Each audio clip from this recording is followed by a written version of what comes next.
scientific socialism, authoritarian socialism, party centralism. All of these are different names for the same concept invented by Karl Marx, Marxism. Welcome to Popular Education, presented to you by Cooperation Tulsa, and co-hosting tonight are me, Dominic Black, and my buddy Jordan Wright. Tonight is the story of communism and anarchism.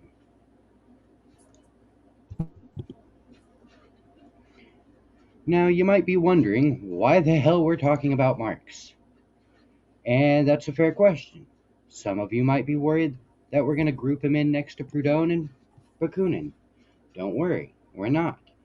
Communism has been called a horizontal theory before because its theoretical end is supposedly a stateless society. But the theory involves very vertical or hierarchical means to get there. And historically, the entire thing tends to devolve into authoritarianism of one kind or another. The actual answer to this question is that it's relevant, and the more complicated answer is that every action has an equal and opposite reaction, including the development and practice of theory. Marx's theories shook the earth in its time and ignited revolutions across Europe. To understand why the horizontal movement exists, you need to understand how Marx acted during the First International, his foundational theories, and the ones we horizontalists disagree with. Because of that, we can't move forward in time to things like anarcho-communism and Peter Kropotkin, or platformism and Nestor Makhno without talking about Marx first.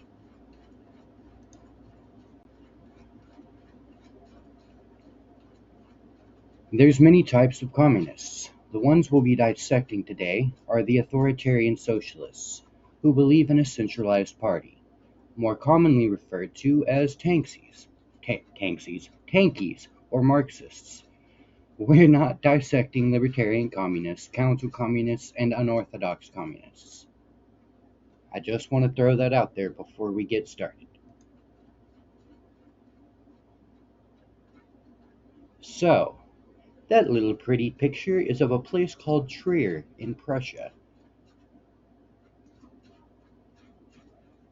Karl Marx himself was born on May 5, 1818, in what would become known as Germany, and at the time it was called Prussia. Marx was born into the new era of Enlightenment ideals, democracy, science, and philosophy. This was an era focused on turning to scientific thought over religious dogma and questioning the old structures of state and society. Unfortunately, to many, this didn't mean questioning anti-Semitism. Both of Marx's parents were Jewish, and both would later convert to Christianity due to anti-Semitic job restrictions. Jewish people couldn't be lawyers in Russia, and his father was. His father's name was Heinrich Marx, and he was from Trier. His mother's name was Henriette Pressburg. She was a Dutch woman whose family was from the Netherlands.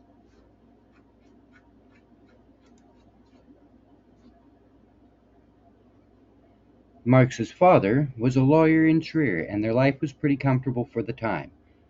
Their family had stable income, access to education, and connections to intellectuals in the community. Oh, I forgot to hit a button. He went to high school at the Friedrich Wilhelm Gymnasium in Trier. And for those who don't know, a gymnasium school it's kind of like an American prep school. And in 1835, he entered the University of Bonn to study law. He was coerced into attending this particular university by his father. It was a bit of a party school, which allowed Marx to behave like a frat boy and learn about radical new political ideas at the same time. He joined a bunch of different student clubs and supposedly accrued a pretty big chunk of debt. In 1836, Heinrich transfers Karl to the university in Berlin, presumably to prevent him from putting himself into more debt and to reduce all the partying and radical politics. Berlin was far less tolerant of radical thinking. While in Berlin, Marx encounters and joins a radical philosophy group called the Young Hegelians, which included Bruno Bauer, the leading spokesman of the Young Hegelians, who argued that Gospels were purely literary, and he denied the history of the Bible. Moses Hess, who helped introduce socialism and communism to the group, and who had a singular impact on Marx, arguing that alienation came from social and economic conditions. Also there would be Max Stirner, a young, quiet man who would go on to found egoism and individualist anarchism. The disconnect between his writings, his behavior, and his extreme narcissism makes him a figure worth studying, and we'll get back to him eventually. For now, the young Hegelians used the writings of a philosopher named George Hegel to criticize religion and the state in a number of newspapers and publications before finally getting banned by the Prussian government in 1841. That same year, Marx got his doctorate in philosophy from a dissertation titled "The Difference Between the Democritean and the Epicurean Philosophy of Nature" he'd sent to the University of Jena.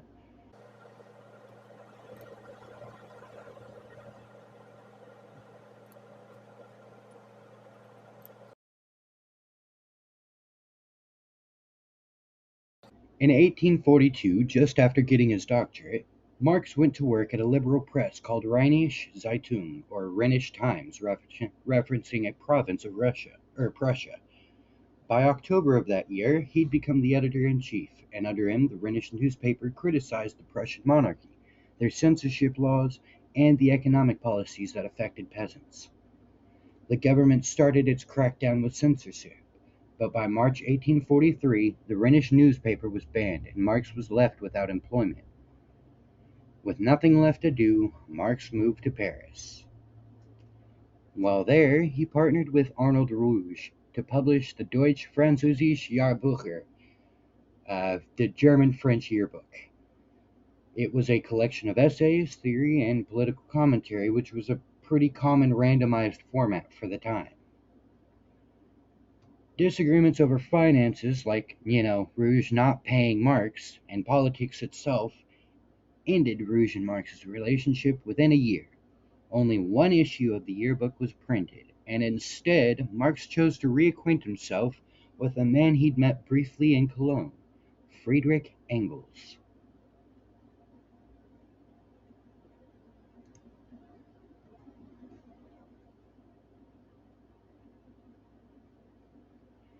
In 1844, Marx and Engels were talking more and more.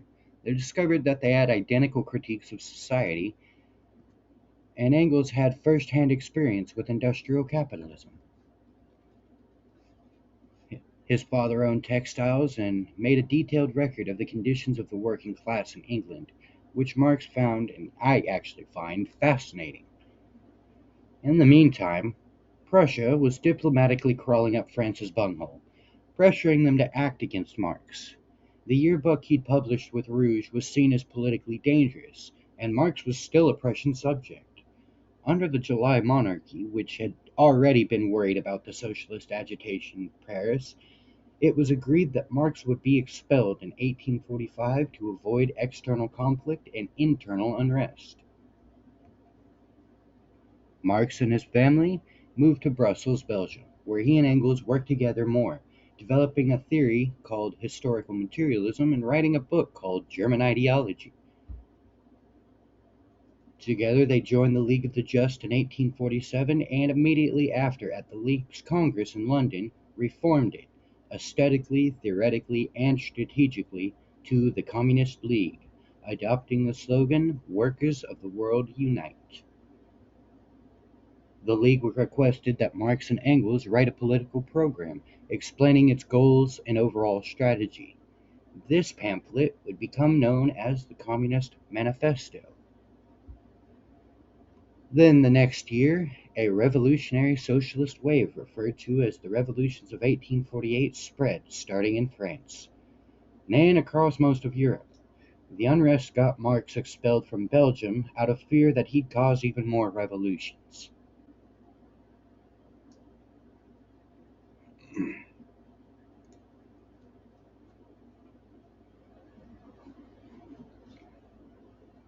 After his expulsion, he returned to Paris for a while, which had just undergone the February Revolution.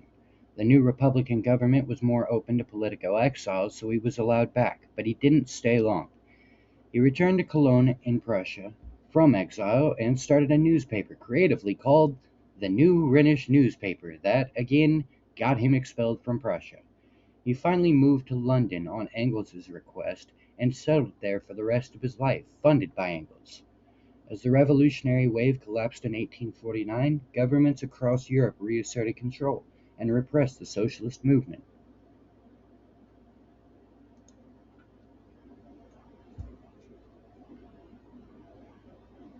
So, we're going to pause for a sec and address some right wing conspiracy theories about Marx and communism. One of the most common conspiracies from the right is that Marxism is part of a secret Jewish plan to undermine nations and Western civilization. There is zero historical evidence for this. Socialist movements have always been extremely diverse, and later Soviet era regimes would actually persecute Jewish people during Makhno's time. It's also claimed that Marxist thinkers infiltrated academia and the media to erode traditional values. This conspiracy theory is more modern, and you'll hear it referred to as cultural Marxism or cultural Bolshevism. Again, no evidence to support it. Christian nationalists, on the other hand, will claim that Marx created socialism to destroy Christian societies because of his Jewish background. There is nothing at all in Marx's writing that suggests he had any loyalty whatsoever to Judaism. He was baptized as a Christian at age 6 and publicly declared himself an atheist. Finally, you'll also see the idea that Jewish people disproportionately led communist movements. You could possibly point to fingers like Marx or Leon Trotsky, but that would ignore a massive number of others like Lenin, Stalin, Engels, and Luxemburg. Here, we're going to take a couple seconds and let people register all the info that we've just dropped before moving on. If you have any questions about the previous slides, now's the perfect time to ask them. Zolant, you had your hand up? Yeah. So was this level of like being moved around and being exiled, was that common for socialists at the time, or was Marx seen as like particularly dangerous? Yeah, well, that's a complicated question. Proudhon was not expelled all the time. I think he was at one Mhm. point. Bakunin, on the other hand, was like expelled all the way across Europe and to Japan. So it really depends on which one you're looking at. Yeah, I mean, a figure that I keep thinking about, and for this beginning section is also Francisco Ferrer, who we talked about, oh gosh, I think the last class that we had was about him. He isn't a communist, but he was expelled from Spain, and like Marx, chose to come back as kind of an act of like strategic defiance by looking at the place that the government was in. So it wasn't completely unheard of, at least. Does anyone else have any questions? I do have one more, which Yeah. is like my understanding of the early socialist movement is that it was pretty overwhelmingly what we would call libertarian socialists by modern standards. So like Marx was a real aberration in his, I guess, a dedication to authoritarian ideas, and I was just wondering where that came from. The best we can seem to think is that it kind of just peeks through from his personality. You'll see what I mean in a little bit. I have an additional thought as well, though, that like there were a lot of new ideas at the time. People were considering things like nationalism as a revolutionary idea. Not revolutionary like socialism, but it was new and exciting and dynamic. There were a lot of things that we know now because we're on the other side of both world wars to be exclusively things that lead to really unhealthy situations that people at the time were a lot more hopeful about because they hadn't really been tested yet. And there were certainly people who could see the writing on the wall, but I think that it fit with Marx's style and his personality, and he believed that it would lead somewhere productive. That was actually a way better answer than I had. Did that answer your questions a lot? Yes, thank you. All right. Does anybody else have a question before we move on? I think we're good. All right. All right, Well, so here we are, Marxist theory. I can't lie, this section took up more time than any other part of this production because Marx is very dense. We're not going to talk about every theory that Marx ever made. Instead, we're going to talk about his foundational theories like historical materialism and the ones horizontalists specifically disagree with. And Dom and I have decided that since theory is very dense and this is a class aimed at beginners, what we'd like you to do if you have a question is at any time during this theory section, feel free to raise your hand by clicking the little hand button. And when we finish the slide that we're on, we'll ask you what your question is so that we can make sure that we get to things before they become irrelevant again, since we're going through a lot. So, Dom, take it away. all righty. Grabbing a drink real quick because there's about to be a lot of talking coming up. All righty. First, we're going to define capital and capitalism. Capital itself refers to money, property, businesses, and anything else which can be made to generate value. Capitalism is a system wherein people referred to as capitalists own the means of production and benefit from the capital that's produced. Businesses that generate capital are the main way that needs are met in a capitalist society, and the goal of these capitalists is to grow, earn more, and gain more influence.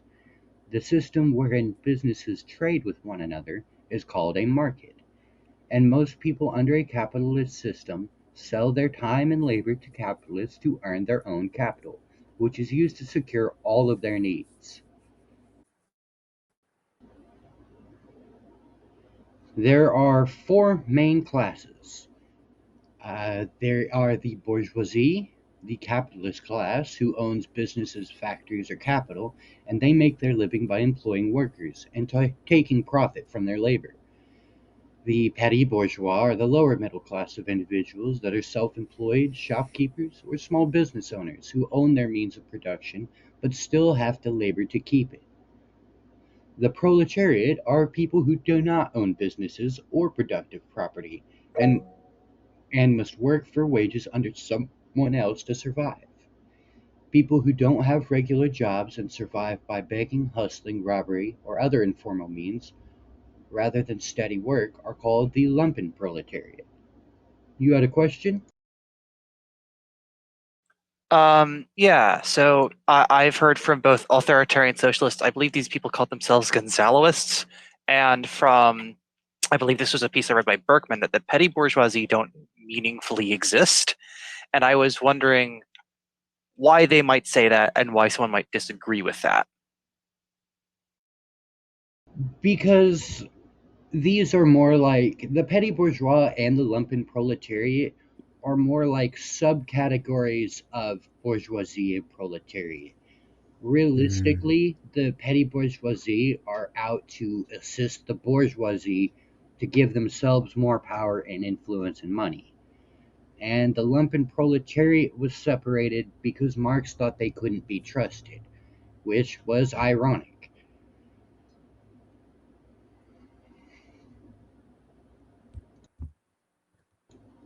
I think as to disagreeing with their existence, it really comes down to just basically it's bourgeoisie and proletariat, and everything else is helping one side or the other.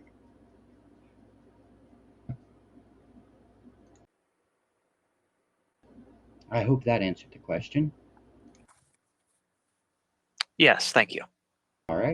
I do believe, to add context, I do believe in the Berkman one, it was because a common criticism aimed at anarchism at the time was that it was petty bourgeois. And his comeback was, well, this is so ill defined that it doesn't even really exist. They calling people petty bourgeois is a very common Marxist tactic to delegitimize any sort of opposition. I've actually heard that one. I've heard Marxists say this that they want uh, that they think freedom is a petty bourgeois concept. This is really interesting, and we should talk about it more during the forum where there will be space for discussion. Um, but Alrighty, I guess I Let's should read this off, huh? mm, There's a indeed. there's a common misconception, especially in the blue collar world, that workers somehow fall outside of the proletariat. Being your boss's favorite worker does not change your class position. If you rely on wages to live, you're part of the working class, the proletariat. That doesn't change because you're in a factory or behind a desk. Owning a small business does not make you a bourgeois either. It doesn't exactly make you a proletarian, but it doesn't make you bourgeois. Class isn't about attitude or ambition. Wanting to be rich won't make you bourgeois, and what matters is how you survive. Do you live off of your labor or the labor of others?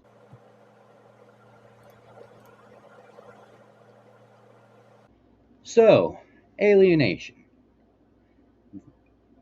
Alienation is basically when you lose all control over your own labor. This theory actually doesn't come from Marx, as we discussed earlier. It came from Moses Hess, and viscerally, it feels like your life just really doesn't belong to you. It's when you spend most of your time working, but you don't get any of the profit that comes from that. You're doing jobs to survive. You're putting effort into something that doesn't even represent you, something you loathe or you might even be against. And you do that because you need food, water, and shelter. Marx describes four kinds of alienation. First was the alienation from the product of labor. You might make things, but you don't own them. You don't control them, and you're not making the profit from their sale. They belong to someone else, and they can be used against you. The second was alienation from your fellow workers. You're forced to compete with them for your position, for raises, for prizes, for promotions, so on and so forth. The third is alienation from the work process. You don't control how you work, the pace, the methods you use. The entire process is all set by the company and then imposed on you. The fourth and final one is alienation of the self. You're cut off from creative and meaningful things, so your work no longer expresses who and what you are. All four are a symptom of a lack of workers' control over their own labor.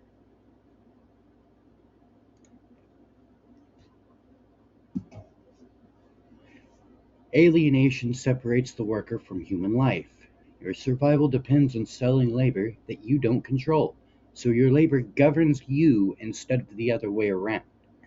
Work becomes monotonous and you feel like a machine. You do all of this just to survive, and while you're doing that, you're mentally resorting to tuning everything out. It reduces your human life to something closer to animalistic necessity rather than awareness. The entire system feels outside of your control. The things you don't produce, or the things you do produce, come back to you through forces you don't control: wages, prices, bosses, institutions, so on and so forth.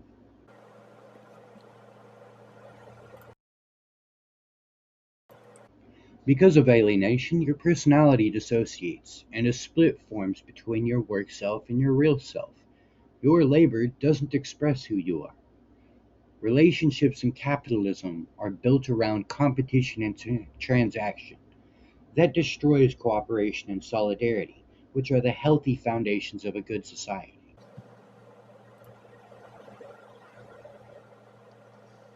Oh, yeah. The vast majority of Marxist theories rest on historical materialism. Understanding this and how it works will help you understand Marx as a whole, and it gives you a better understanding of capital if you decide to read it for yourself. The first step is to look at how a society produces its necessities. This includes how does it build its tools and technology? How does it cultivate land and natural resources? How does it organize labor? Marx called these things the forces of production, and they're the material conditions people must work within. The material conditions are the physical, social, and economic conditions of your environment.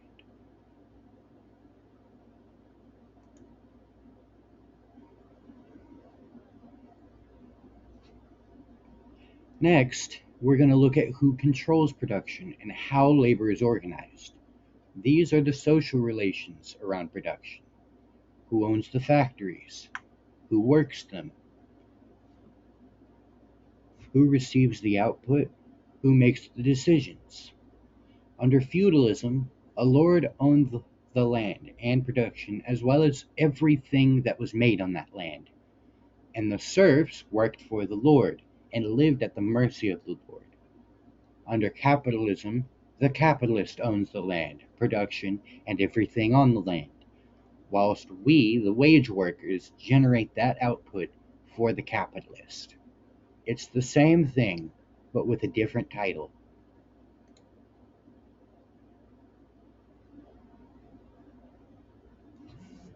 Because production is organized unequally, societies develop classes with opposing interests. Under capitalism, bourgeoisie own capital and industry.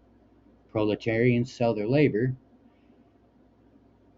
Oh, this is that one, wasn't it? Yeah. Sorry, guys. Under capitalism, bourgeoisie own capital and industry, and proletarians sell their labor. Historical materialism analyzes how these classes interact and conflict with one another. This is where the famous line from the Communist Manifesto comes from. The history of all hitherto existing society is the history of class struggles. Alright, is everybody with me so far? Alrighty. Alright. So, after examining the way the economy is structured and organized, the next step is to look at the institutions that are built on top of those things. Government, law, religion, philosophy, culture, ideology, all of those things are built on top of the previous things we've discussed. Marx and Engels argued that all of these things are designed to stabilize and justify the existing order. Yes, Elon. Many questions from me, I suppose. How do they explain away contra ideologies then, like socialism, that are explicitly against the current order, that seek to undermine it? He doesn't really do that. I'm thinking he just assumes that everybody in the area I don't know on that because he never I think I actually. have a good I think I think I have a good I can put myself in his shoes and think of an answer. I don't know if it's one he would actually say, but like I can see him saying, "Well, first of all, in order to have a tendency, you have to have some sort of deviation from that tendency. And even if someone does create an opposing ideology, how often does it create like make so much, momentum that it ends up fundamentally changing that society in its entirely? Not very often." I don't know if he actually did say that, but I can imagine someone saying that at least. Marx never actually specifies the differences. I think he just assumes everyone around him is a socialist or an anarchist.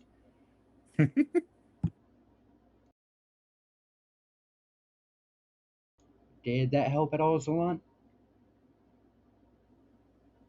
Yeah, thank you. All right.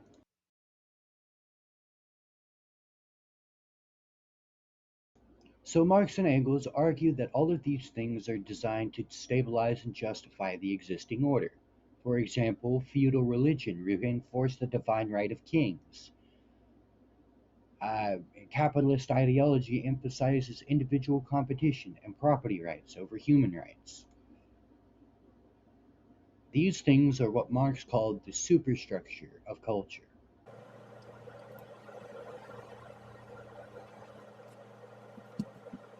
So, the bourgeoisie and the proletariat are at odds over the extraction of surplus value, which is the value created by workers in excess of their own labor costs, which is then taken by capitalists as profit. To kind of give that more of a physical meaning for you guys, if I am in a factory and I make the factory $1,000 in profit, the operating costs of that factory are say $100, and then the company only pays me $100, then the company has taken $800 in surplus value from me as its own profit. This creates a permanent tension between the company and the worker. Production is collective and social. We work together in places, but the products are owned and controlled privately by capitalists. People produce things in a social environment, and it's fair to say that workplaces do and can have a communal feeling. The fact that the things this community is producing are taken away from them and often sold back to them is a direct opposition to this communal feeling.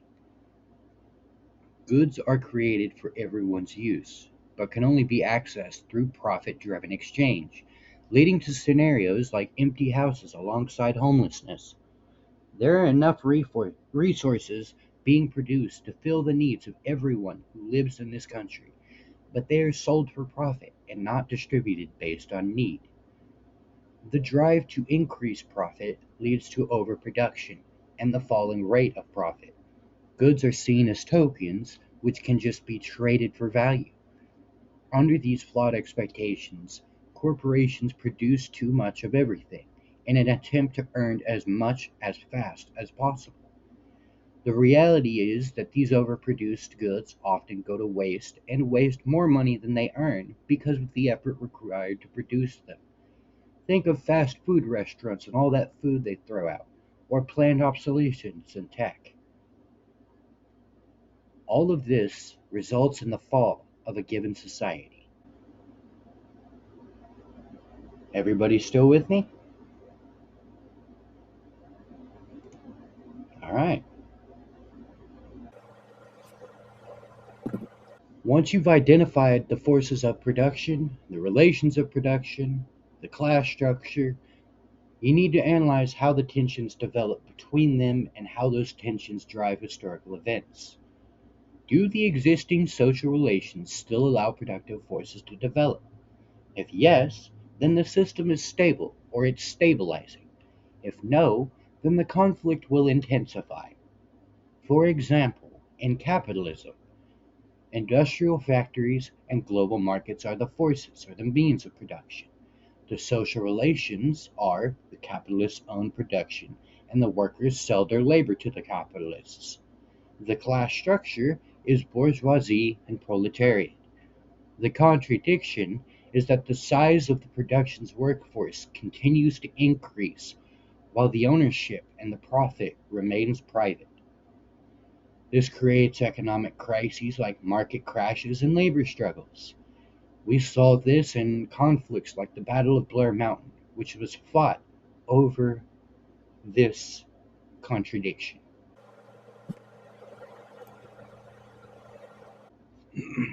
So, Marx was a talented economist.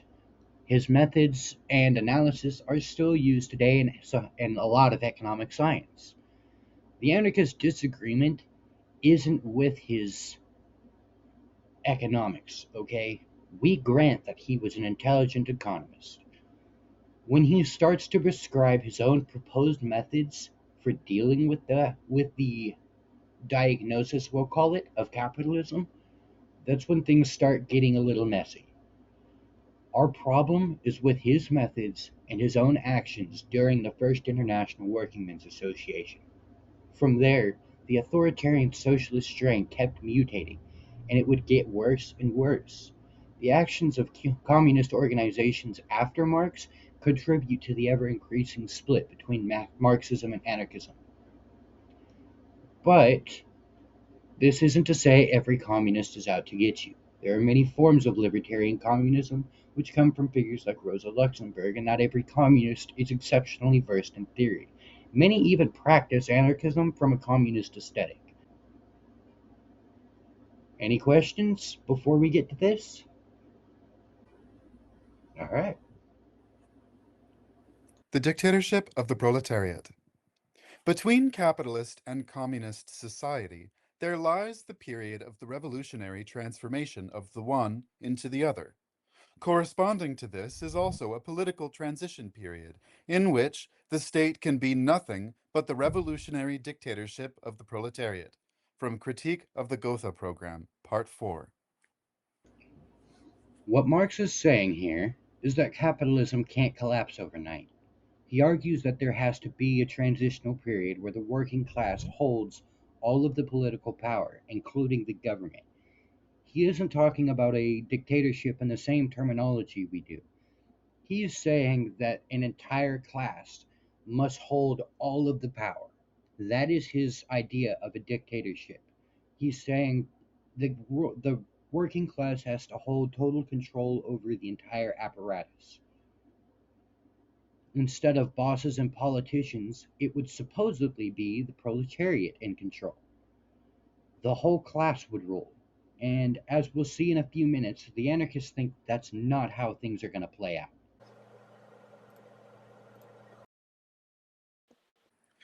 The role of the state.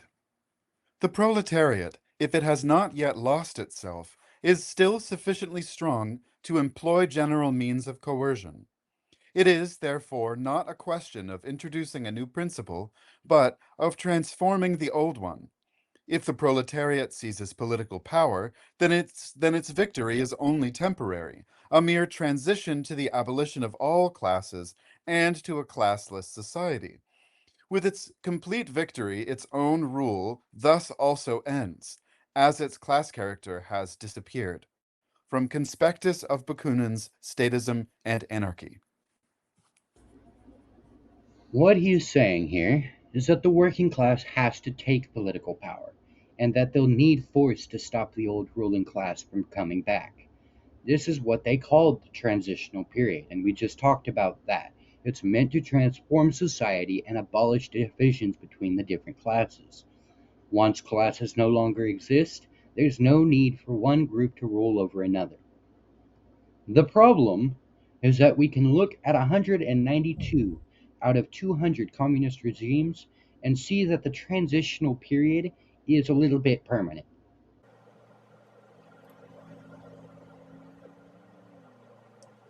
I knew one slide was going to do it. Centralization. The proletariat will use its political supremacy to wrest, by degree, all capital from the bourgeoisie, to centralize all instruments of production in the hands of the state, i.e., of the proletariat, organized as the ruling class. From the Communist Manifesto. I don't really need to explain why this is starting to look like a problem, right?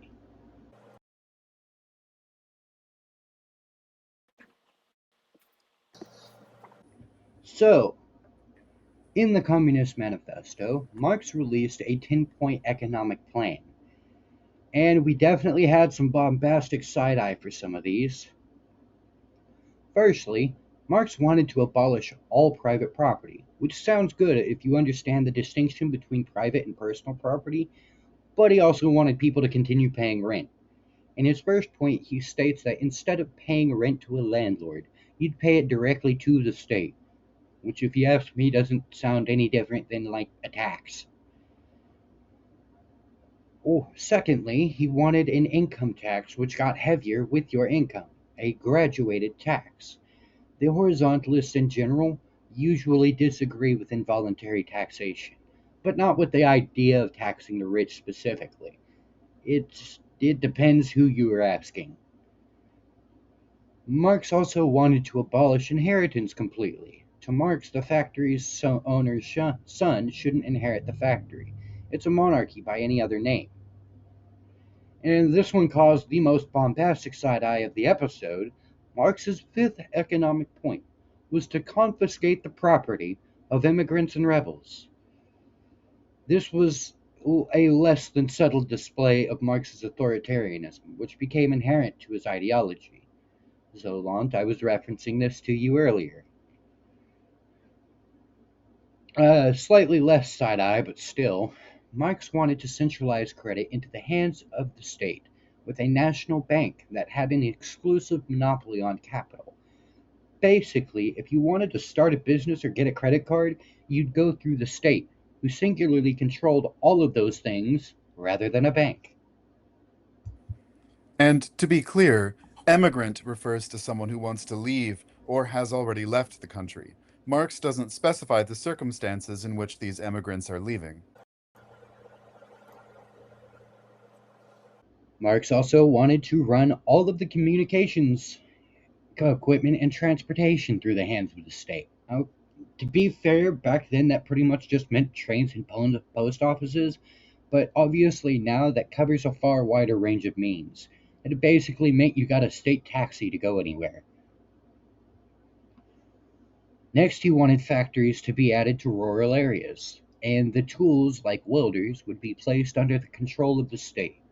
Again, supposedly controlled by workers. But he also wanted to turn places where food wasn't being grown to agricultural production and improve the soil so that even more food could be grown. Then Marx wanted oh, sorry. Then Marx wanted equal liability of all to work, essentially meaning everyone has to work the same amount, and he wanted an industrial army, which basically means he wanted a pool of people who were unemployed and who could be called to any task at any time in case of production crisis or a war. He also wanted to combine agriculture, like farming and ranching, with manufacturing to erode the entire distinction between rural and urban, town and country. And finally, point 10, he wanted free secular education for all children in public schools. This one's pretty self explanatory and it just means public education without religion.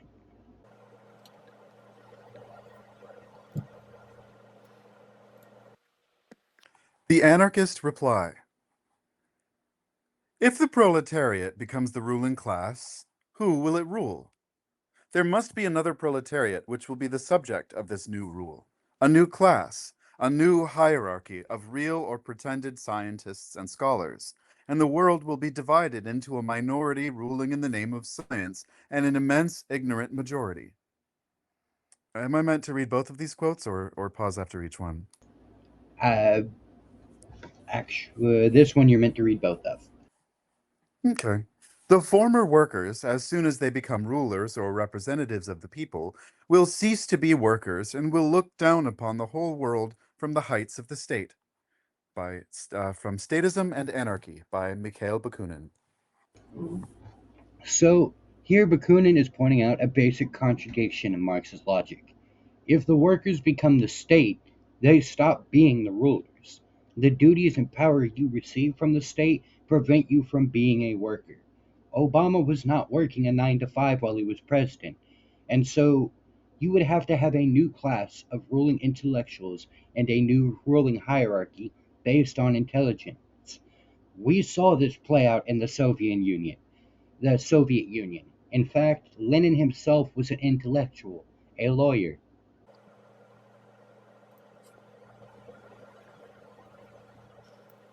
They say that they say that this state dictatorship will only be a temporary measure, but the workers will not govern the state. They will be governed by a new aristocracy, an aristocracy of knowledge, the most despotic, aristocratic, arrogant, and contemptuous of all regimes. No state, however democratic, not even the reddest republic, can ever give the people what they really want, i.e., the free self organization and administration of their own affairs. From Statism and Anarchy and On Anarchy by Mikhail Bakunin. So Bakunin is further elaborating on that transitional state we keep talking about. He says it would become permanent, basically. And he argues that no state, not even a communist state, can give people control over their own lives. Even if you allow the intelligent to rule the stupid, that isn't freedom, and it isn't progress towards freedom. Absolute freedom requires absolute equality. This is something that Bakunin himself would miss the mark on, actually.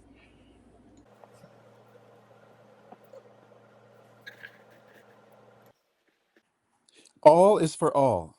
Let the oh, I should tell you, the numbers in these refer to the 10 points that we listed earlier. They are specific replies to those points. Um, all is for all. Let the towns send to the country machinery, and let the country send to the towns food. Let everything be at the disposal of all, not as state property, but as the common possession of all. So, horizontalists agree with the abolition of private property, but paying rent to the state is a no go. We want less taxation on the people's needs, not more. We're against private property and against state ownership as well. We are advocates solely for the collective ownership of private and public property and the retention of personal property. These things will be covered in later episodes, but for now, let's suffice to say that private property are the things that can make money, like vacant houses, factories, farms, etc. Public property is the property the state owns, and personal property are things like the house you live in and your toothbrush. These are kept and used by you. Everything should belong to everyone directly, not be filtered through private owners or the state. And this is what Kropotkin is saying in this first quote. This next one, referring to point 5, they will concentrate all administrative power in their own strong hands, because the ignorant people are in need of a strong guardianship. And they will create a central state bank, which will also control all the commerce, industry, agriculture, and even science. So, if you can't tell here, this one seems alarming at first, but Bakunin is being really cheeky. He's predicting what will happen under the Marxist program and pointing out their arrogance. He's saying the intellectual elites of the workers will concentrate all of the power. They will do so because they believe others to be beneath them, and then they will monopolize life under their state.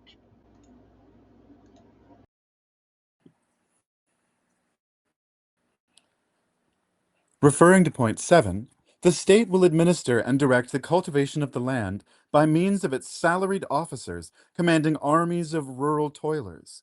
In reality, it would be for the proletariat a barrack regime, where the standardized mass of men and women workers would wake, sleep, work, and live to the beat of the drum, transformed into a disciplined and regimented mass. From Marxism, Freedom, and the State, by Mikhail Bakunin. Bakunin is stating rather plainly here that the state is going to centralize its power and reduce its workers to nothing but workers who have no lives or expression outside of the party. So, before we move on again, oh yeah, I was going to let you do this, Jordan. Before we move on again, we're going to take a little breather and allow people's gears to turn. If you have any questions about any of the things that we've mentioned in this past section, please let us know. We certainly did our best to try and make these beginner approachable, which is so often the problem with theory, is that it's not very welcoming to people that aren't, good with very dense topics. So if you found yourself a little behind, let us know, and we'd love to help explain some stuff. Otherwise, please let us know we did a good job breaking that down because wow, Um, how did Marx respond to hit the critiques of what he was saying? that would Oh boy. be. So, we're going to start with that writing conspectus on Bakunin's statism and anarchy. That was one of Marx's. It's hard to call it a reply because he kind of just jogged down notes. But this is the most common thing that Marxists will point to when they're telling you that that Marx responded to Bakunin. During the International, there's a lot more that happens that we'll get into, but essentially, Marx never does have a really good reply.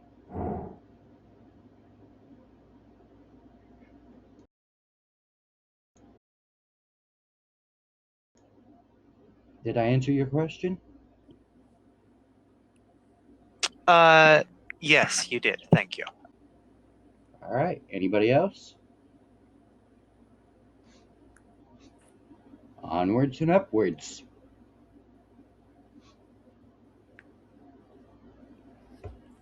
So, okay. A common misconception is that the conflict between communists and anarchists is all petty infighting and disagreements. In reality, this rift goes back all the way to the beginning. Marx's actions at the First International and Lenin, Mao, and Stalin only made it worse. They contributed their own legacies to the communist ideology and usually did so suppressing the anarchists and often killing us, yes. Um, Left unity is a propaganda scheme, and I want you to be aware of that. It is usually used to co opt horizontal spaces from horizontal people. Functionally and historically, after uniting for this big grand cause they talk about, they usually betray us immediately as soon as they believe they have the upper hand and start repressing us. This has happened in Spain, it's happened in Ukraine, it's happened during the First International, which we're about to talk about. To be clear, oh, do you want to say this part? No, no, go ahead. Okay.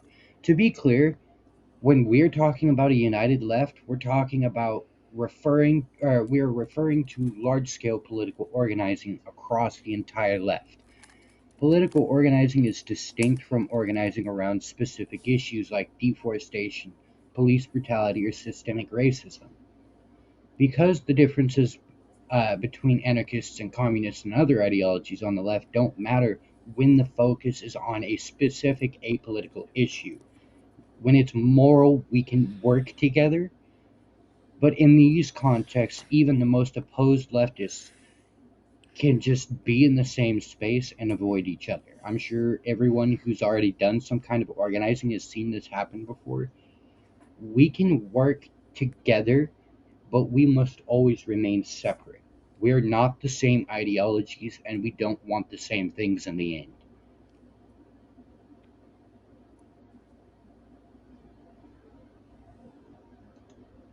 All right.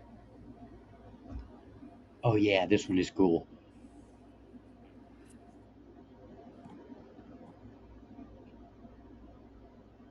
So, a congress was held on September 28, 1864, at St. Martin's Hall in London. From it would form the First International Workingmen's Association, also known as the First International. Trade unionists, workers, representatives, reformers, and most importantly, socialists from all over Europe came together and they formed a coalition.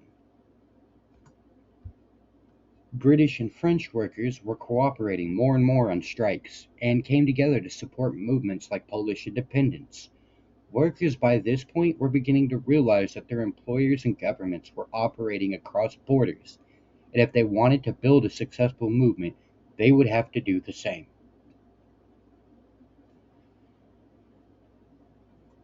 The First International set out to coordinate the working class struggle, but it became one of the fiercest gauntlets for early ideas that the socialists of Europe would face.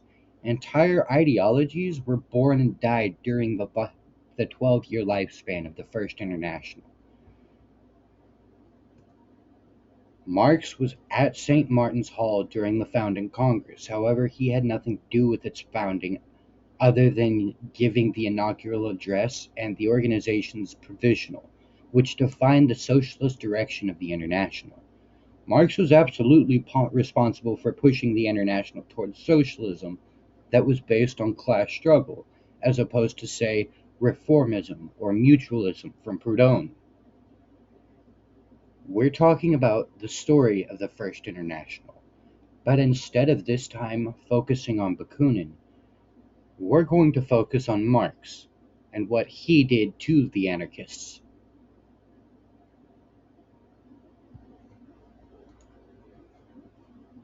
Some of you may be wondering, Proudhon was not there at the International.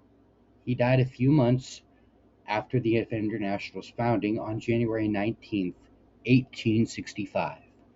There is no record I can find on what killed him, but I have seen some suggestions that say he failed to recover from cholera that he'd had for over a decade. He is currently buried in Division II of the Montparnasse Cemetery in Paris. You can still visit his grave today. It does exist. And sometimes the anarchists and mutualists do leave memorials there. As for the mutualists themselves, without Proudhon, they would become pretty much irrelevant in the international and pretty irrelevant overall, actually. They're not swaying public policy and they're not building their own reformist utopias. Not after Proudhon.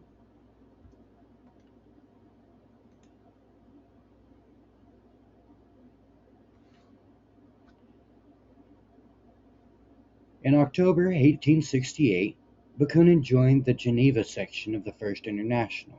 He had left the League of Peace and Freedom in Italy, bringing a network of connections with him. From these, he formed the International Alliance of Socialist Democracy.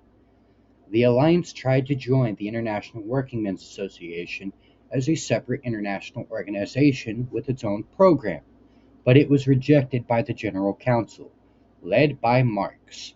During that event in December 1868, instead, the alliance formally dissolved as an independent international in 1869, and its sections were admitted into the IWMA though the network kept operating independently. Over the next few years, they began criticizing the General Council's authority and warning people about centralization. Marx was centralizing. He'd helped to block the alliance by from joining by pushing the council to set the conditions for their admittance, which forced the dissolution of their structures. The council controlled who was recognized as legitimate. That's the important part there.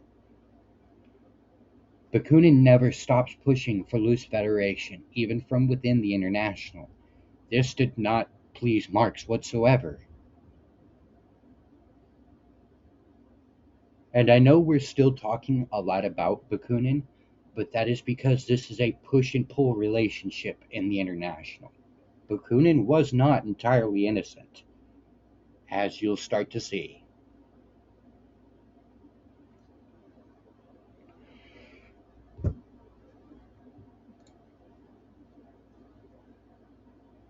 Anarchist leaning sections. Hello? There it goes. Anarchist leaning sections like the Jura of Switzerland or the Spanish sections or parts of France and Italy were all coordinating informally outside of the First International. They're talking, taking positions together, and learning to stand together. This isn't the anarchist movement that'll appear in 1872, but these are the beginnings of the networks which would actually make it up. In this time, all of the theoretical influence that Proudhon had was being absorbed by Bakunin and collectivism. It's more explicitly revolutionary, and it calls for the collective ownership of the means of production. That basically just means that the people as a whole own the factories. The workers in a factory should run the factory, and that was Bakunin's position. Then, on September 6, 1869, the Fourth Congress of the First International was held in Basel, Switzerland. It went on for nearly a week, and Marx wasn't present at this one, and he usually wasn't present at the congresses. Instead, he'd sent a report with a man named Johann Georg Icarius to deliver his report to the General Council. The official topic was inheritance. The real question, or the driver underneath the entire thing, was, do you attack property relations directly or do you treat it as secondary? Inheritance was the precedent, like in a court of law. As a reminder, property relations are the social, legal, and economic relationships regarding the ownership, control, use, and transfer of assets. They decide who can access resources, how surplus is extracted, which we talked about earlier too, and establish rights and duties, such as private, public, or collective ownership. Bakunin's side uses the debate to push a revolutionary position. They wanted to abolish inheritance as part of dismantling property and class power. Bakunin himself steps forward to speak on the matter, and during this, he really does come into his own as the leader of the anti-authoritarian movement. He argues fiercely for their position, but on the other side, though, Icarius uses Marx's report to argue that inheritance is the consequence of class relations tied to who owns the means of production. For Marx, it's not the primary target. He does advocate the abolition of inheritance, but it's not the first thing he wants to go after. Neither side really wins the debate, and Bakunin gained massive amounts of influence from it. The assertion of the anti authoritarian position itself was a symbolic victory. On the other hand of that, Marx did lay out a coherent argument, and he laid the foundations for his later and much larger critique of capitalism, Das Kapital. You have to understand Bakunin's victory here because it seemingly drives Marx's next actions. Is everybody with us so far?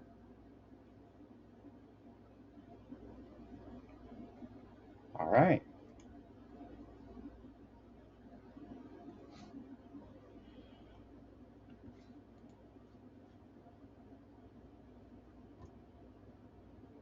The Congress in Basel had torn a hole in the International.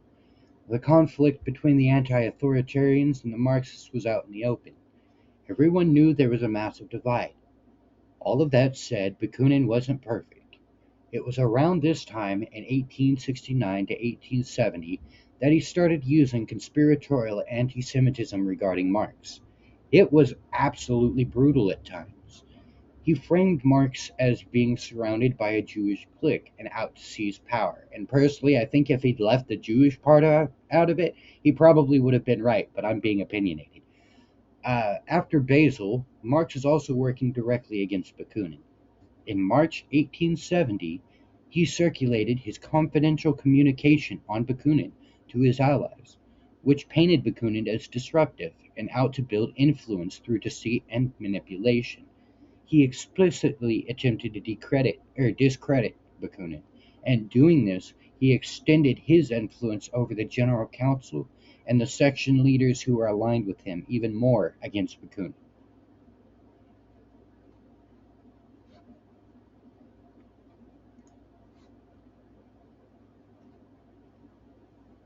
In March 1871, one of the most pivotal events in revolutionary history takes place. It lasts 72 days, but becomes an anchor point for classic revolutionary theorists. Anarchists and communists alike, even some fascists decades later, all dissect this event to this very day. Neither Bakunin nor Marx were there, but they both wrote extensively on it. It was called the Paris Commune.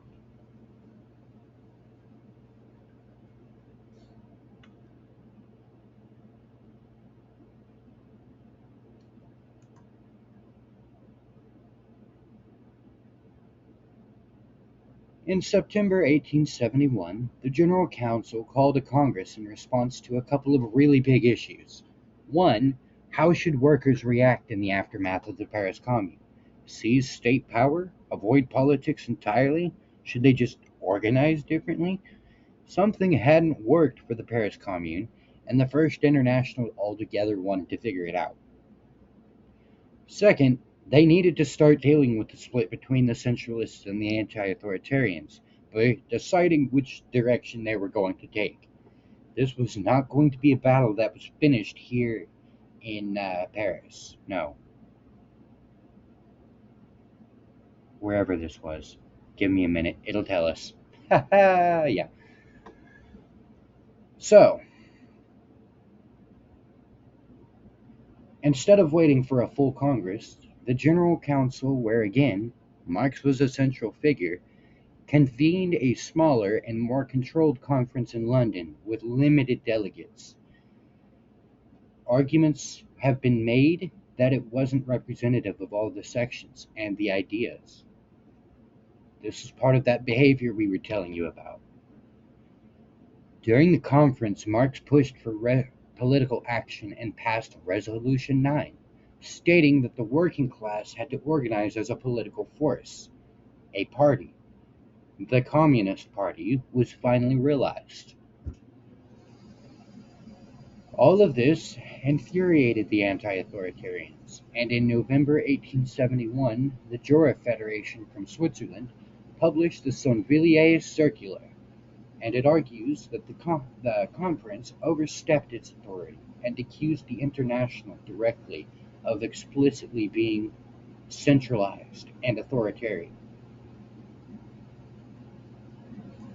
Marx was not going to back down, though, and neither did the General Council.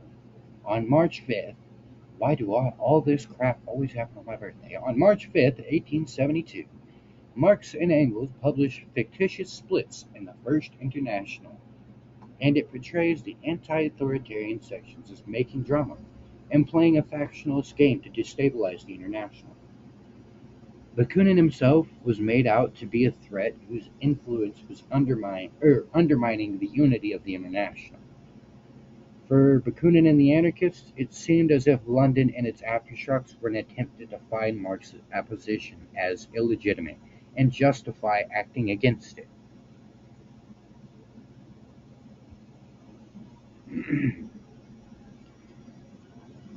Marx and Engels immediately began preparing for their next Congress.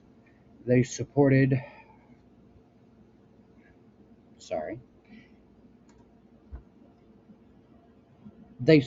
started consolidating support from the sections aligned with Marx and repeatedly challenging the legitimacy of the anti-authoritarian federations, especially the Jura, Spanish, and Italian sections. They kept finding more and more dirt to use against Bakunin and his network.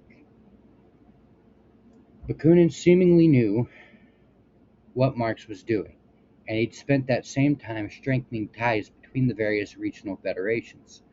They openly rejected the authority of the General Council and prepared their defense against Marx's accusations. In September 1872, the Hague Congress was called. It was held in the Netherlands, and was the first time Marx and Engels both actually attended a whole Congress, if that tells you anything of its importance. It began on the 2nd and lasted until the 7th, and you can imagine that by now the atmosphere was bitter from the start before voting ever actually took place. Delegates immediately began fighting over their credibility. Factions challenged each other's legitimacy and tried to exclude delegates that would oppose them in voting sections.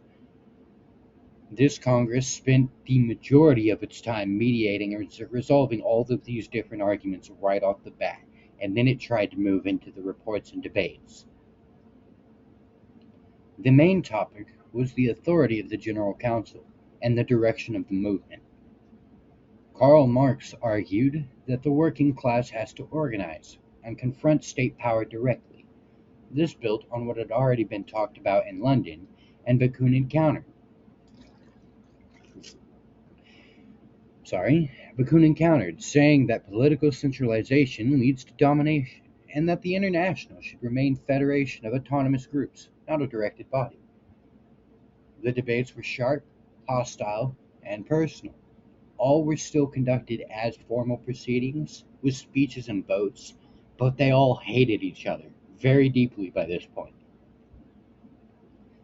Then the Commission report on Bakunin and the Alliance came. It accused Bakunin of maintaining a secret organization inside of the International, which he did technically do, and a manipulative internal activity, which seems more like a projection of Marx's behavior. Bakunin wasn't even at this Congress. In his stead, he sent his friend, James Guillaume, a leading figure of the Jura Federation, who defended him to the very end. The delegates debated on the report, and when it was all said and done, both Bakunin and Guillaume were expelled from the First International.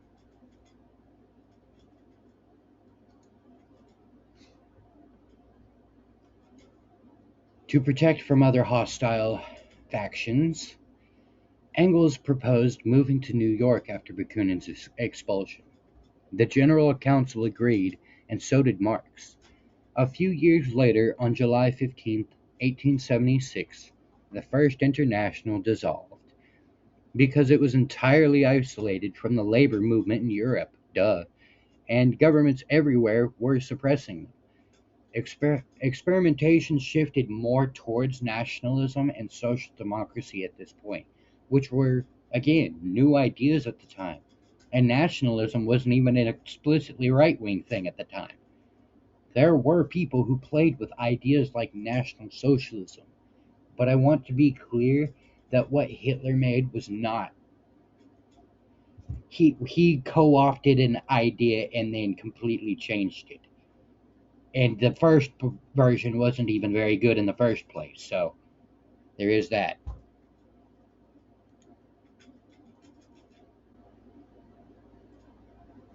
All right, I've got to grab a drink while Jordan speaks now.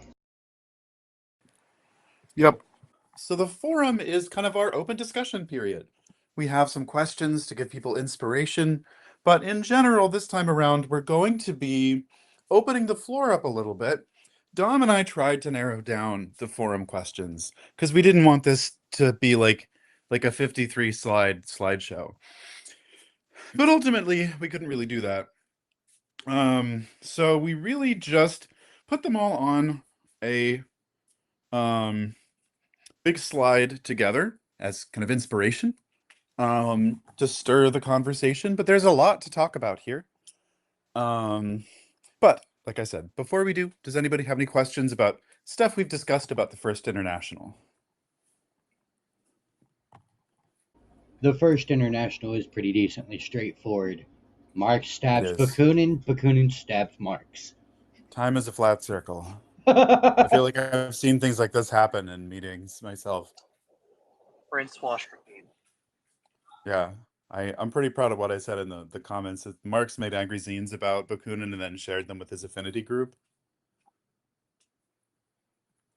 Basically, how it Anyway, went. if you can advance the slides so people can see the suggestion questions. Oh, yeah, that'd probably be helpful, wouldn't it? So, we'll read them Indeed. off one I at a will read these if people want to. Yeah, we don't have to though. Like, if does someone have a burning discussion question that they want to ask everyone? Testing. There we go. Um, I was thinking about the history of the internationals and how they categorize into numbers and how those numbers seem very authoritarian centric. And I was wondering how many internationals there would be if we just counted them as they occurred instead of ending at, I think, the fourth one with Leon Trotsky's abortive attempt. I think there's been 5 now, but yes, you are right. If the International has a number in front of it, it's usually a Marxist International. The the anarchists, the anti-authoritarians, they all have had internationals dozens of times over the years, but there's ones that fail, there's ones that come together and work. Um, the anarchist movement itself is founded at one of these internationals that were not numbered. Personally, I knew what Marxist class structure was already, but I didn't quite know how blatant the dictatorship of the proletariat was. I always assumed that they were doing it wrong. When I learned about the history of, when people actually tried to put these ideas into play. But reading through this, it became a lot more apparent. Not really. I mean, this is all pretty straightforward in terms of the kinds of stuff that Marx was talking about. It just never got to the next part where they abolished the class system. Um, anyway, I'll read some of these questions and see if someone wants to get things going. What matters more in shaping a movement? Its ideas, its structure, or the people within it?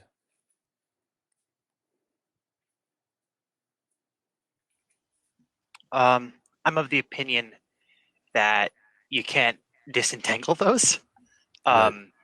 When you're forming a group, the ideas you have necessarily inform the structure, especially if it's very intentional. It's very intentional.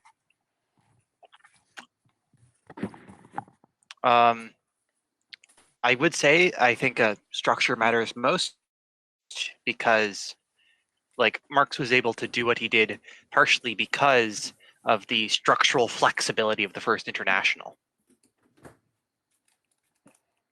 Yeah, Yep. it pretty much started shifting You're- on a dime as soon as he walked in and started speaking.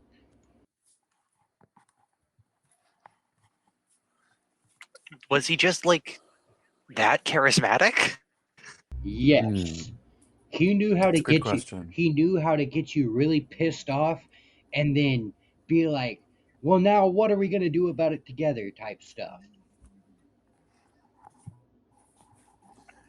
I also feel like the rampant anti-Semitism of the time really polluted a lot of valid arguments. For example, Bakunin was espousing anti-Semitic beliefs, and it wouldn't have been very hard to take advantage of that fact and like delegitimize all the stuff he had to say. I mean, I would do that today, honestly. If someone was like, for example, if someone was making a valid critique against Israel, but they were using anti-Semitic language instead of just anti-Zionist language, I probably wouldn't even read all the way through whatever it was they were posting. I'd probably call them out for trying to hide behind anti-Zionism. Indeed.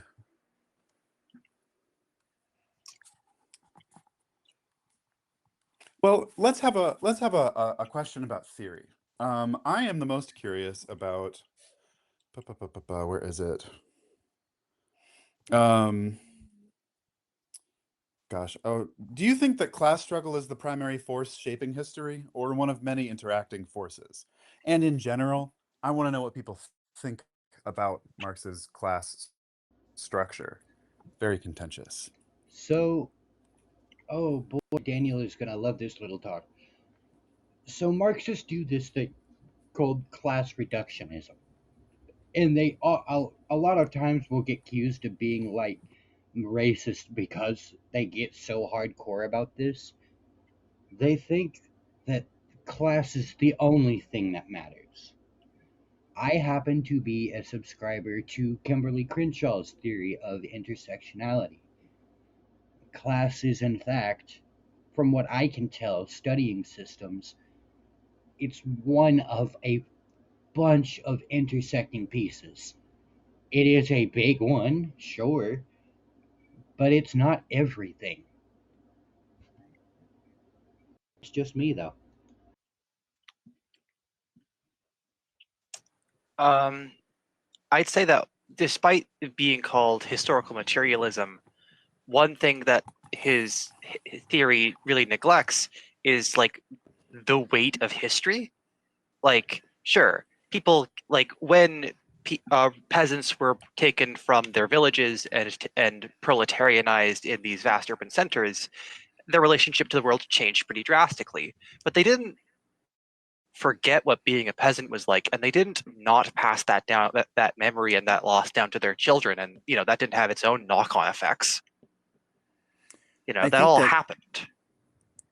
I think one of my favorite things, like my one of my favorite personal critiques of Marxist theory is that, or specifically the communist like kind of manifesto, is that it makes the same mistake that the American policing system does, which is that it assumes that there is a way which a person can shed their kind of humanity or like human tendency to I guess human error in order to like absorb and like take on the role of this higher level sort of protector of ethical structures who's not allowed to make those same mistakes. Like the idea that you could hand a previously oppressed people the control of an entire nation and say, okay, now take control, but then you're going to shed your class consciousness and you're not going to be a proletariat anymore, and everyone's just going to be kind of, singing in a field and everything's going to be completely fine.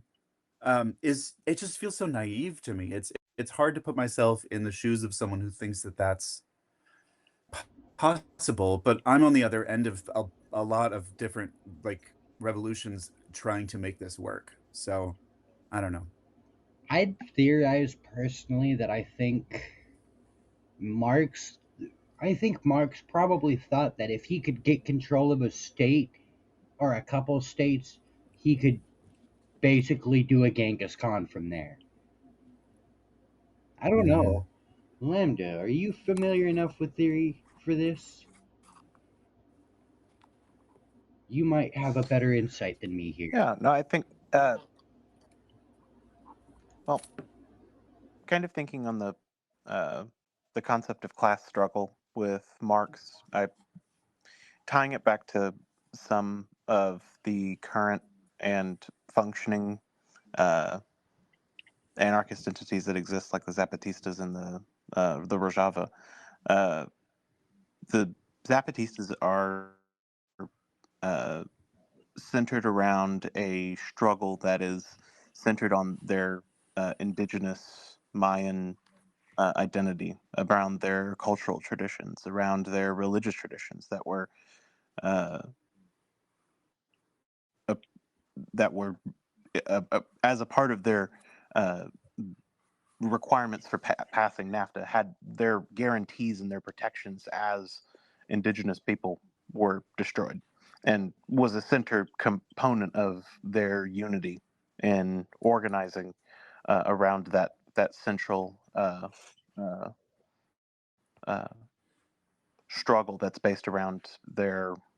It's not a class centered specific thing. Similar with the Kurdish revolutionaries, with the stateless society that they have, and the oppression that they've received from religious far right extremist organizations, and their efforts of wanting to create a secular, a from a ground level organized, a bottom up controlled secular government, is centered strongly around their Kurdish tradition, their interfaith beliefs, their shared struggle that comes from uh, that, and the celebration of the protection units that are specifically female versus YPJ versus YPG.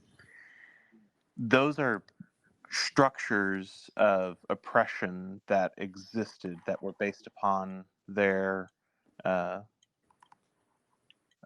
their uh, gender identity, their sex, their indigenous uh, uh, belief system, cultural customs and tradition, and being exploited for financial gain. But their unity was found in uh, something that was not necessarily centered in class struggle. So they are victims of the class war, but they are unified not necessarily strictly by class identity. Does that make sense? And if I'm off base, I would love to have pushback. No, actually, it sounds a lot like what Salant was saying. Like, that is the weight of history. The Kurdish history informed why they have like the women's protection units.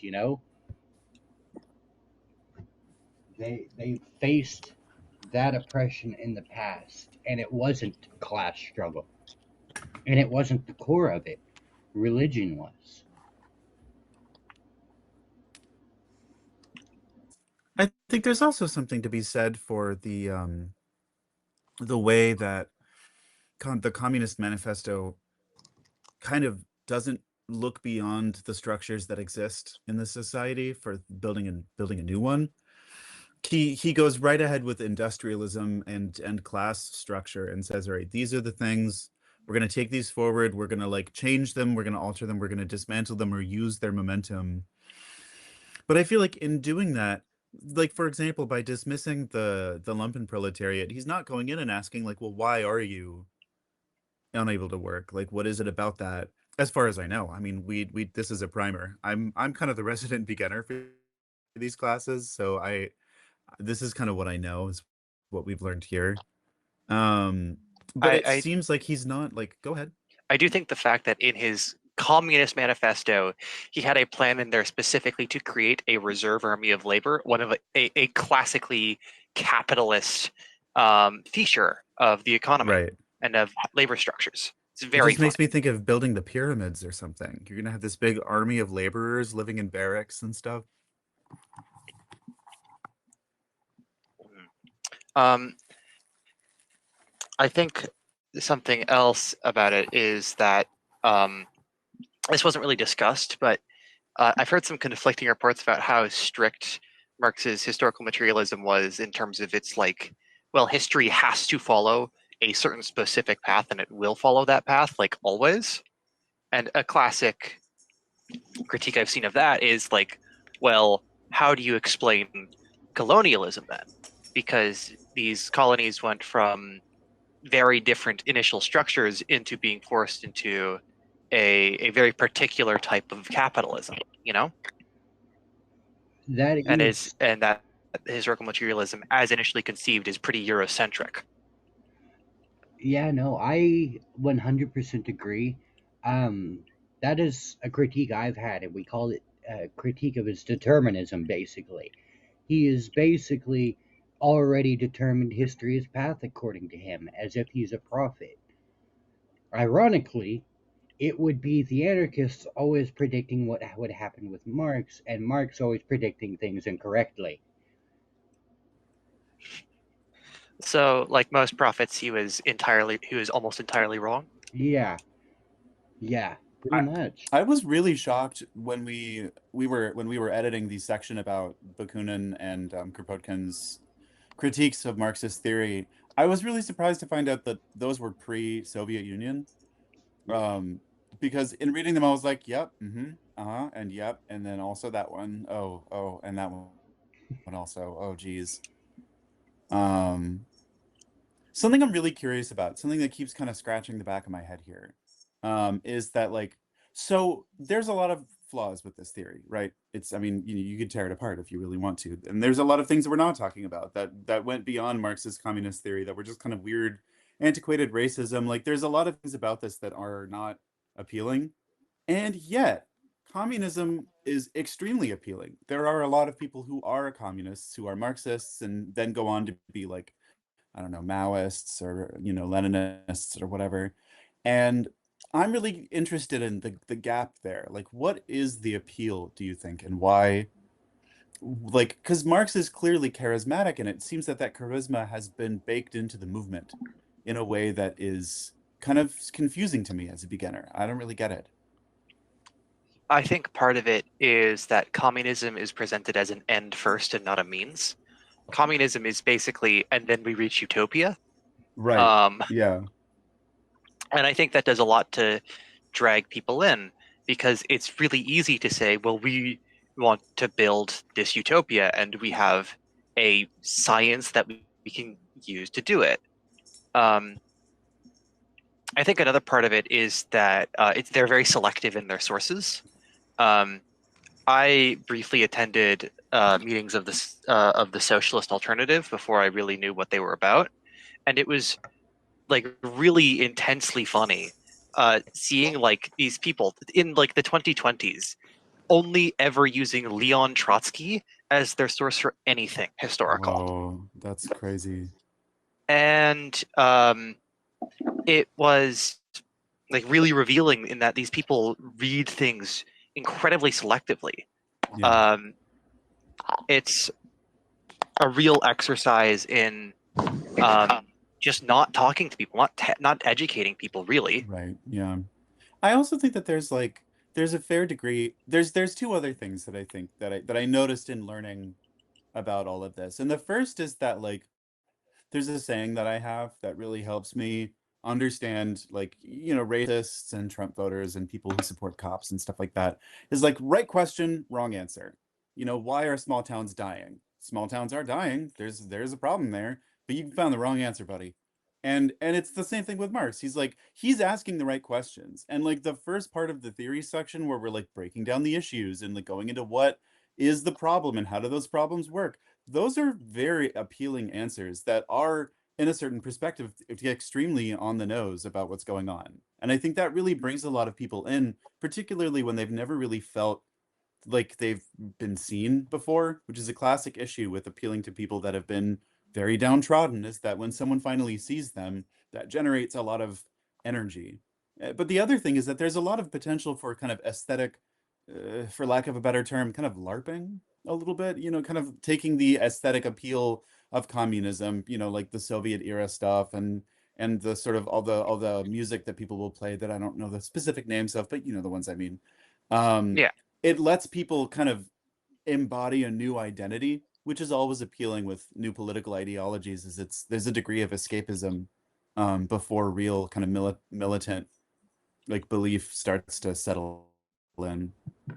I'd also explain part of it is severe anti-communist narratives, especially in the United Oh States, God, yeah, right. because you start to learn about like history, and like a common thing I saw before, like when I was getting political but wasn't particularly educated, was like narratives about how like the USSR were the real ones to win the space race, and America basically just lied Right. about that, and that's Yeah. not wrong per se, but it's also missing the point.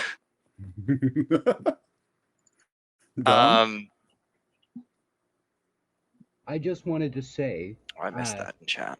wanted to throw it out there, a subtle little thread underneath of all of the theory section we've talked about was I wanted to point out the ridiculousness of the claims of Marxist books always indoctrinating people. I imagined that every single one of us here had things we agreed with and things we didn't agree with. Those quotes were pulled directly from those books. There was a reason this episode took 6 weeks. Oh my God, yeah. I will say one other contributing part of it is that unless you like can read the academic dialect, reading dense academic texts can feel like you're injecting poison directly into your eyeballs, and so a, a lot of people need an interpreter, and Yes. interpreting is a job that is very easy to do wrong on purpose. Oh my God, absolutely. Like again, as the resident beginner, like I've got ADHD. I don't I don't sit down and read very often. I have to do it very specifically. I need like an audiobook. I'm gonna get my master's degree in a little bit, and I'm gonna do it in a thing that's gonna involve a lot of reading, and that's gonna be hell. Because dense texts, like, I made it through David Graeber's Debt, but I had to reread every paragraph like 8 times. That's really, really not appealing, especially if you're doing the work and you're going to like find unhoused people and like people that I've met giving people rides randomly, like oil workers that are homeless because they'll have more money that way, so they just like sleep somewhere around the workplace. When you have those people and you're trying to come at them with very dense texts, but you have a way to make them feel like they're learning something, that is a vulnerability that is easy to exploit. That's quite scary, I think, when you do it in bad faith, at least. It can also be really appealing. That's also that's why I have such an immense respect for Berkman for writing the ABC of Anarchist Communism, because that is designed to be read by like if you're kind of literate, you can muddle your way through this and it makes sense. Right. Then that's like our editing motto. I do a lot of the editing. Between us, Dom is the one who's read like a million books, and I'm the one who knows how to like phrase things just so. And the thing that I always think when I'm editing is, if someone doesn't know anything about this, can they come at this and feel like they can absorb what's going on? Um, it's a challenge. I think there's a lot of people that are not interested in, or even feel like, and I think this is a place that Marx failed quite a bit. I see you, Andrew. Is that they turn people off with these like presentations of intellectualism sometimes. Andrew? I was just thinking, like, one thing that is appealing to about communism is like the times when it did seem to work. Yeah. We have like examples. We have the USSR. We have China. Whether or not you want to call those, a socialist state capitalism, whatever. I feel like that does bring a lot of people into it. Is like, when we have these unearthed CIA documents from the 80s talking about how the USSR was getting like a better diet than Americans at that time. So there is something to be said for like the success that they had, I guess. It I think part of it is also that compared to anarchism, like capital C communism, I guess we'll call it, uses a lot more of the base assumptions about reality that capitalist ideology does, as compared to anarchism, which Mm, for the most part wholesale rejects that. Like right. democratic centralism is basically a CEO and that has a board of directors. That makes sense to most people. They can understand that, and they can understand like what that looks like and why they think that may or may not work. Whereas if you describe like a consensus-oriented decision-making council body that collectively decides, along with 8 other councils, how the sewers are run, like that's just out of most everybody's realm of experience. Yeah, I will say it I've took. got a question that I Oh, go ahead. no, go ahead. This is a deviation, so Okay. continue. I was just gonna say it did take like at least a year of studying theory before I even actually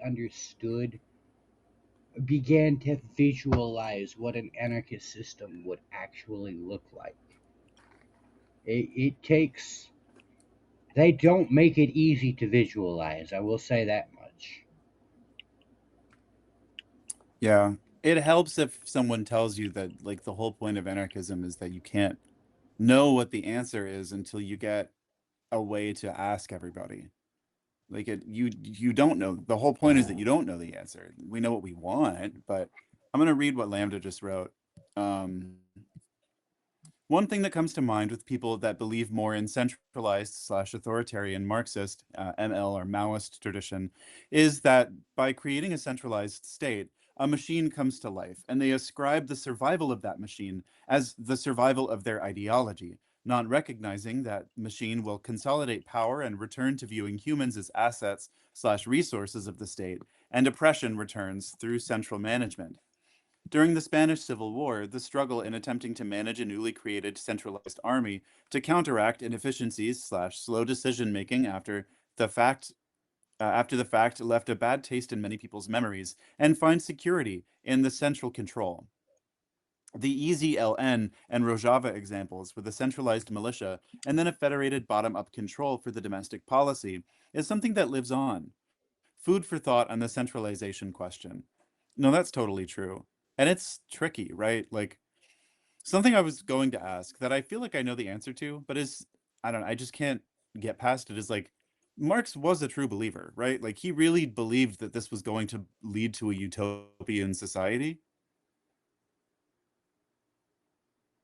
I have no reason I not mean, by to. all accounts, he dedicated his life to it. Yeah, I have no reason to suspect he didn't. Most of us who begin to actually Yeah, he have doesn't behave like a con man. no, most of us who actually begin to understand theory and start forming our own start genuinely believing in them because like these are the culmination of a human's knowledge.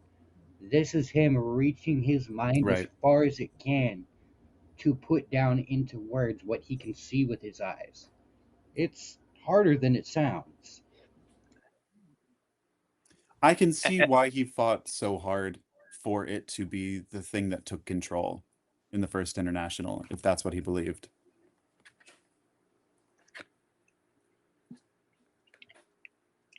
I think just by the nature of the anti-authoritarianism, he was bound to win anyway.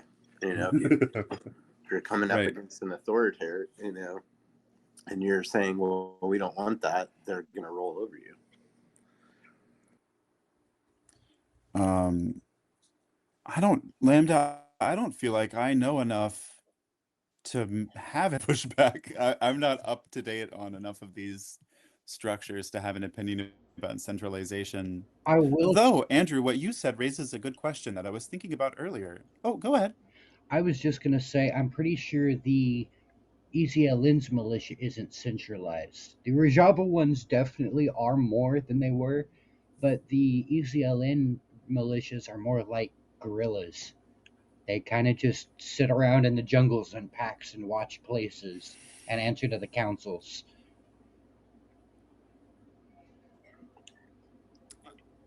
Councils being. One thing I wanted to Sorry. one thing I wanted to ask that I still don't feel like I have a good enough grasp on is like, why did Marx well, okay. My current understanding of the failures of the First International and the way that they dismissed the I mean, in the hindsight of history, very valid critiques that Bakunin and Kropotkin had, though I guess Bakunin was the one who was there sometimes. Why is it that Marx was able to wield so much control? Is it just that he knew how social organisms work a little more instinctively than Bakunin? That's certainly what I've seen in other people. You know, I've seen people take over meetings the way that it sounds like Marx took over these meetings. And those people were always just very knowledgeable in how to sway people's opinions and how subtle kind of rhetorical devices can win people over. Is that really all it is, or is there something I'm missing? I think, I mean, I have no historical evidence to base this on, but Marx's ideology was at least somewhat means before the ends and that allows for, and that just gives you more room because you have unethical behavior at your disposal to get what you want. Whereas in Right. order for Bakunin to like live within his principles, he couldn't act that way. It was Yeah. a you go low, we go high kind of situation. God, and that's the challenge, right? Is that like communism is saying, well, we got to get there later. We're not there yet. Right now, we got to do what we're here doing right now.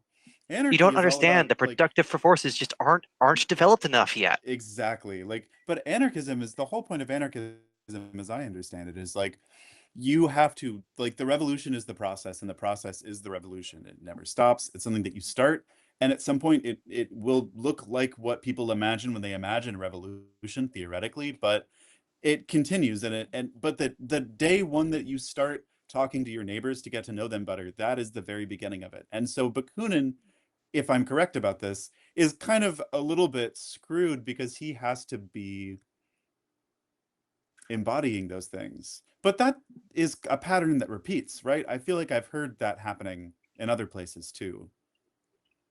I mean, I think something that Bakunin could have done. I mean, this is armchair armchair strategizing several like more than a century after the fact. But something he could have done is he could have just said that like, we don't have to listen to you. Like we only have to listen to you because you say so. Like the central body of the First International, as far as I'm aware, did not have any policing capability or anything like that. They could just say, "Hey, you got to do this," and then they had no real ability to like enforce that. Well, this is pre-World War One, right? Like this is still a world dominated by like the concept of common decency and decorum and like ceremony being the thing that governs society. We had not learned that lesson quite yet, that those are not things that we needed to do. And I don't know, maybe I'm wrong. But I feel like that is absolutely part of this. And the Maybe it was just anarchists, like a function of the time. Oh, sorry, I was going to say just maybe it was a function of like how long socialism or that idea had been building in society, whereas Mm. anarchism was like relatively newer. Well, and a huge revolutionary movement that was all over Europe, like had just happened too. Like it's I think the closest thing that we can imagine that doesn't even come close at all to the 1848 revolutions is like the George Floyd stuff breaking out to where like in Europe at the time it's happening everywhere, but for them it's like some people have new governments that are going insane and kind of falling apart, and other people have like most of their friends die or they're in prison forever. Like things were very, very much happening very drastically within living memory, that were absolutely adding a lot of fuel to the fire. There was probably a sense of urgency that you might not get without that context, looking back.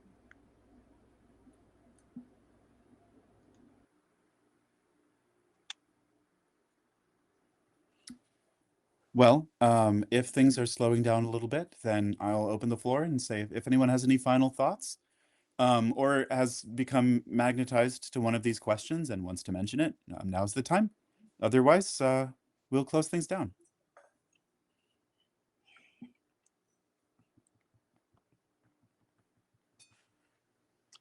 Uh, I think I have to say my final thoughts are: if you're spending more time arguing why you should be doing something instead of just doing it, just go do it, man. Like if you don't need a whole bunch of other people to go along and do it, just go and do it. Yeah. Like that's the non-bomb throwing version of propaganda of the deed. You create your legitimacy by actually doing stuff. That's a good point. That is the magic trick right there. Mine is to always remember human error. People will be flawed no matter what. There are no perfect people. There is no way of determining who the perfect person is. It is not possible. John Brown's body lies a moldering in the grave. Right. I love John Lastly, Brown. I'll say that. Oh, go ahead, Dom.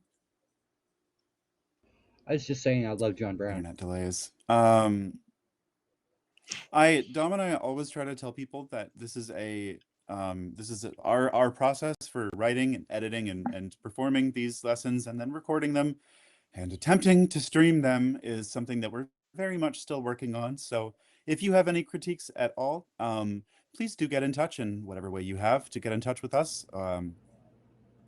We are desperate for feedback. If there is something that you think could go a little better, or if you have a little resource or some advice that you think might be helpful, it would be cool to let us know, because it takes a village. Please, Otherwise, if you want to see our previous classes that we managed to get recorded, you can find them on the Cooperation Tulsa YouTube channel under the live tab.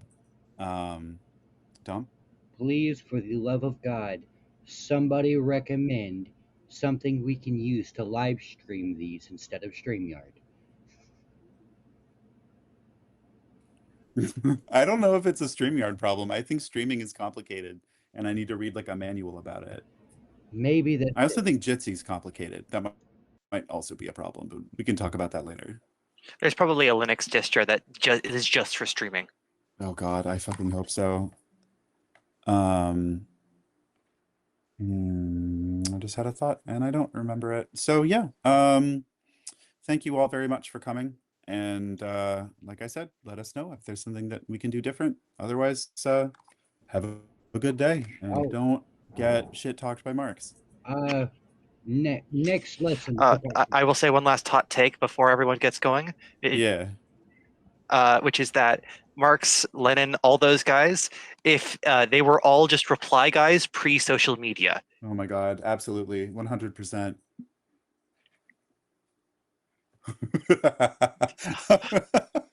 All right.